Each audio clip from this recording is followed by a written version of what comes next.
নমস্কাৰ এটি সুখবৰ লৈ আপোনালোকৰ মাজত মই পুনৰবাৰ উপস্থিত হৈছোঁ আৰু সুখবৰটো হৈছে আমাৰ বজালী অঞ্চলৰ সৰুপেটাৰ এটি আগশাৰীৰ ব্যৱসায়িক প্ৰতিষ্ঠান বা ডিলাৰ বা যিয়ে নকওক এই প্ৰতিষ্ঠানটো আমাৰ সৰুপেটাৰ পোষ্ট অফিচৰ কাষত আজি প্ৰায় 20 বছৰ ধৰি ৰাইজক সেৱা আগবঢ়াই আছিল এই প্ৰতিষ্ঠানটোৱে আৰু আজি গ্ৰাহকৰ সুবিধাৰ প্ৰতি লক্ষ্য ৰাখি আৰু আমাৰ এই অঞ্চলৰ মানুহখিনি যাতে খুব সুন্দৰকৈ এই অনুষ্ঠানটোৰ পৰা বা এই ব্যৱসায়িক প্ৰতিষ্ঠানটোৰ পৰা তেওঁলোকৰ সুবিধা অনুযায়ী তেওঁলোকে বিচৰা ধৰণে সামগ্ৰীসমূহ ক্ৰয় কৰিব পাৰে লাভ কৰিব পাৰে সেই সকলোখিনি সুবিধাৰ প্ৰতি লক্ষ্য ৰাখি স্থানান্তৰ কৰা হৈছে আৰু কি মানে এই অনুষ্ঠানটো বা এই প্ৰতিষ্ঠানটোৱে কি ধৰণে গ্ৰাহকক সুবিধা আগবঢ়াব তেওঁলোকৰ উদ্দেশ্য কি সকলোখিনি অলপমান জনাব বিচাৰিছোঁ। আমাৰ লগত আছে এই প্ৰতিষ্ঠানটোৰ সৈতে জড়িত এগৰাকী ব্যক্তি, তেওঁৰ পৰা মই চমুকৈ কিছু কথা আপোনালোকক জনাব বিচাৰিছোঁ।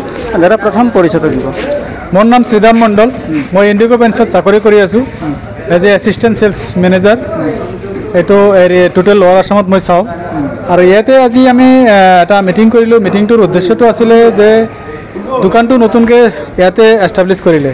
আগতে অলপ ওচৰতে দোকানটো আছিলে, কিন্তু ইয়াতে আজি এটা অহল বহল জেগাত দোকানটো ভালকৈ ডিছপ্লে কৰা হিচাপত দোকানটো আমাৰ অপেনিং কৰিলে। সেই অপেনিং হিচাপত আজি আমি ইয়াতে এটা মিটিং কৰিছিলোঁ। মিটিঙত আমাৰ কণ্ট্ৰাক্টৰ, পেইণ্টাৰ, মানে ৰঙৰ কাম কৰা যিমানখিনি কণ্ট্ৰাক্টৰ ভাই বন্ধুসকল আহিছে চববিলাকক মাতিছিলোঁ। মাতাৰ কাৰণে আমি ইয়াতে মিটিং কৰিলোঁ। মিটিং কৰি সৰু আমি সন্মান জনালোঁ। সন্মান জনোৱাৰ পিছত আমাৰ সমাংগতাই মানে আমাৰ দোকানৰ যিটো মালিকে পূজা কৰিছে। পূজা কৰাৰ হিচাপত এটা মানে প্ৰসাদ বিতৰণ কৰি আছে আৰু আমাৰ ৰাইজৰ সুবিধাৰ্থে ইণ্ডিগো পেইণ্টছে মানে আমাৰ ৰাইজৰ কাৰণে কোৱালিটি পেইণ্টছ আমি লঞ্চ কৰি আছোঁ। সেই কোৱালিটি পেইণ্টছটো আমাৰ ৰাইজে পাওক সেই হিচাপত আমি ব্যৱস্থা কৰি যিমানখিনি পেইণ্টাৰ আৰু কণ্ট্ৰাক্টৰ আছে তাহাঁতসকলক মাতিছিলোঁ। প্লাছ আমাৰ ৰঙৰ বিষয়ে বুজাই কিনে কৈ দিলোঁ যে আমাৰ ৰংটো কিয় বেটাৰ বা বেলেগ বেলেগ কোম্পানীতকৈ কিমানখিনি বেটাৰ বা বেলেগ বেলেগ কোম্পানীৰ লগত আমি কেনেকৈ চেলেঞ্জ কৰিব পাৰোঁ, ৰংটো কোন হিচাপত ভাল বা আমাৰ কভাৰেজটো ক'ত বেছি দিয়ে বা আমাৰ চেলেঞ্জটো ক'ত লওঁ বা আমাৰ যিটো ফিনিচিংটো বহুত ভাল হয় ৰঙৰ, সেইবিলাক আমি প্ৰচাৰ কৰাৰ কাৰণে গোটেই এই অঞ্চলৰ গোটেইখিনি পেইণ্টাৰ আৰু কণ্ট্ৰাক্টৰক আমি মাতিছিলোঁ। মাতাৰ পিছত হাতক লৈ আমি গোটেইখিনি মিটিংটো কৰিলোঁ। তো মিটিংটো কৰি আমি ফিডবেক ল'লোঁ, কণ্ট্ৰাক্টৰৰ পৰা ফিডবেক ল'লোঁ, পেইণ্টাৰৰ পৰা ফিডবেক ল'লোঁ। তো ফিডবেকটো খুব ভাল আমাৰ, কাৰণ আমি যিটো ভাল বুলি কওঁ সেইটো আমি কোৱাৰ আগতে এখেতসকলে কয়, মানে কণ্ট্ৰাক্টৰসকলে কৈ আছে যে ৰংটো খুব ভাল বা এইটো পেইণ্টাৰ আমি এইটো ৰং আমি মাৰিছোঁ বা এইটো কোৱালিটিৰ ৰং খুব ভাল। তো সেই হিচাপত আমি বহুত ছেটিছফাইড আৰু এইটো ছেটিছফেকশ্যন আমি আমাৰ কাষ্টমাৰ বা আমাৰ কনজিউমাৰ বা আমাৰ এই সৰুপেটা অঞ্চলৰ যিখিনি ৰাইজৰ লোক আছে সেই গোটেইখিনি মানুহক আমি এইটো কোৱালিটি ৰংটো দিয়াৰ কাৰণে প্ৰচেষ্টা কৰি আছোঁ। মই আপোনাক এটা কথা সুধিছোঁ শেষত, মানে এনেকুৱা কিছুমান কালাৰ আছে বা পেইণ্টিং আছে, ৰং আছে, ঘৰত লগোৱাৰ লগে লগে খুব বেছি 1 বছৰ বা 2 বছৰৰ পিছত মানে ওলাই যায়। কিয় হয় আচলতে বা ইয়াৰ পৰা নিৰাময় কি ধৰণে মানে আমাৰ মানে গ্ৰাহকসকলে হ'ব পাৰিব অলপমান? এইটো আচলতে দুটা কাৰণত হয়।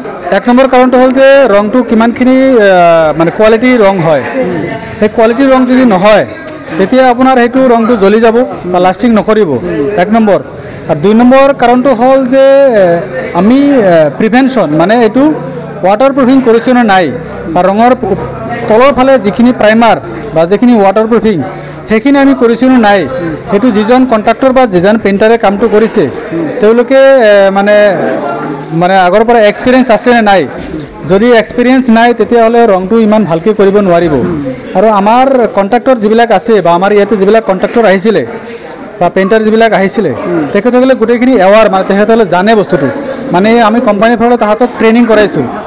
ট্ৰেইনিং কৰাৰ পিছত তাহাঁতে বস্তুটো জানে যে আমি ঘৰত ৰংটো কৰিলে কিমানখিনি মানে কেনেকৈ কৰিলে কিমান ৰংটো লাষ্টিং হ'ব। ৰংটো বেয়া হ'ব লাগিব, মানে চব বস্তু বেয়াটো হ'বই, কিন্তু কিমান দিন লাষ্টিং কৰিব, কিমান বেছি লাষ্টিং কৰিব সেইটো আমি চেষ্টা কৰিছোঁ। তো সেই হিচাপে তাহাঁতক আমি ট্ৰেইন কৰি আছোঁ। ট্ৰেইনটো মানে আজি কৰা নাই মাত্ৰ, আমি মাজে মাজে কৰি থাকোঁ। এনেকৈ আমি সৰু সৰু মিটিংবিলাক দি থাকোঁ। মিটিঙক আমি কৈ থাকোঁ যে এইটো ৰংটো লগাওক, এইটো এনেকৈ লগাওক, এইটো ৱাটাৰ প্ৰুফিংটো লগাওক বা এইটো প্ৰাইমাৰটো ভাল লগাওক বা ৰংটো আপুনি ভাল লগাওক। তেতিয়া এনেকৈ ৰং কৰিলে আপোনাৰ এইটো সলিউশ্যনটো মানে বেটাৰ হ'ব। ধন্যবাদ জনাইছোঁ মই আপোনাক। আৰু এইখিনিতে মই আমাৰ কেমেৰা পাৰ্চনক অলপমান মাতিছোঁ, গোটেই পৰিৱেশটো দেখুৱাব বিচাৰিছোঁ, আপোনালোকে চাই ল'ব।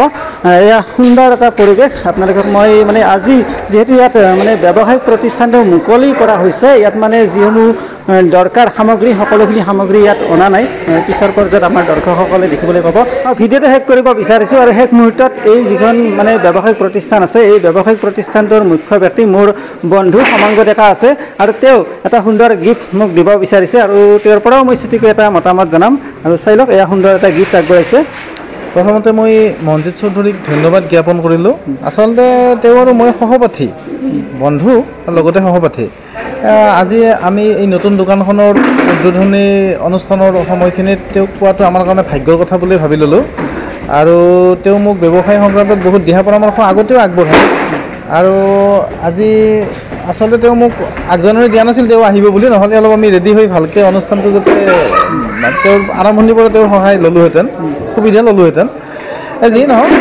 এজন মোৰ সভাকাংক্ষী বন্ধুই আমাৰ মানে দোকানখনৰ উদ্বোধনী অনুষ্ঠানটো সম্প্ৰচাৰ কৰিব বিচাৰিছে এইটোৱে ভাগ্যৰ কথা আৰু আমাৰ ফালৰ পৰা আজি তেওঁক এটা সৰু উপহাৰ আমি আগবঢ়ালোঁ আজি ধন্যবাদ জনাইছোঁ আৰু আপোনালোকক মই জনাব বিচাৰিছোঁ এই সুন্দৰ যিটো প্ৰতিষ্ঠান আজি অপেনিং কৰিলে এই প্ৰতিষ্ঠানটোত আপোনালোকে আহিব আৰু কি কি সুবিধা আছে অলপমান ছুটিকৈ কৈ দিয়া আমি আচলতে যোৱা 20 বছৰ ধৰি এই অঞ্চলটোত glass plyboard interior fittings modular kitchen আৰু আটাইতকৈ বেছি ৰং মানুহৰ ঘৰ দুৱাৰত লগোৱা ৰং আৰু লগতে অন্যান্য বিভিন্ন ধৰণৰ ৰঙৰ ব্যৱসায় কৰোঁ আৰু ইয়াৰ লগত জড়িত সকল এই ৰঙৰ ব্যৱসায়ৰ লগত জড়িত যিকোনো ধৰণৰ সুবিধা আমি আগবঢ়াম এনেকৈ আগবাঢ়ি যাবৰ চেষ্টা কৰি আছোঁ কি হয় দেখা যাওক ভিডিঅ'টো শেষ কৰিছোঁ পুনৰবাৰ কৈছোঁ আৰু আপোনালোকে মই অকল ব্যৱসায়িক প্ৰতিষ্ঠানটোৰ যিসমূহ সামগ্ৰী সেইবিলাকৰ ক্ষেত্ৰতে কোৱা নাই আপোনালোকৰ যদি ঘৰত পেইণ্টিং কৰিব লাগে বা ৰং কৰিব লাগে